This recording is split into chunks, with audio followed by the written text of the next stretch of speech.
Hello mga pangga, kamusta kayong lahat? Sana'y nasa mabuti kayong kalagayan habang napapanood nyo ang video ito. So for today's video short video lang ito guys kasi update lang ito no. Wala kitang time ngayon mag long form videos kasi busy kayo ang aking buhay dito oh.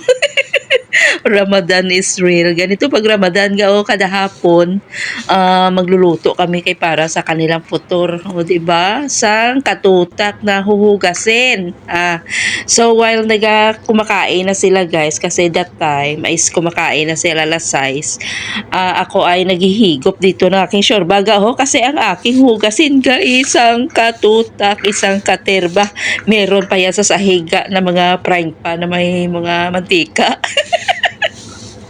So ganito nga ating eksena kada hapon hindi talaga yan super busy talaga ang linya natin dito guys. Ganito ang buhay pag Ramadan nagaluto kasi pag hapon at saka kasi buong araw fasting yan sila So itong buhay-buhay natin Ramadan, isang buwan dumug-dumugin mo mga hugasin dyan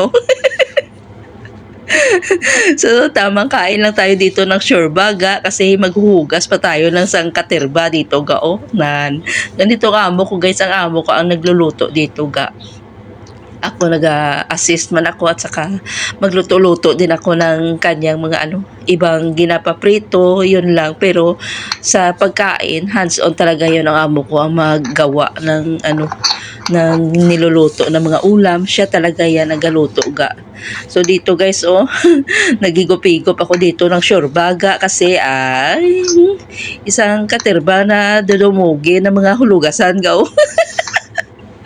Ganito kasaya ganito kasaya ang buhay pag Ramadan. Sa nakaka-relate dyan laban lang iandaan na lang sa kain kasi marami pagkain pag Ramadan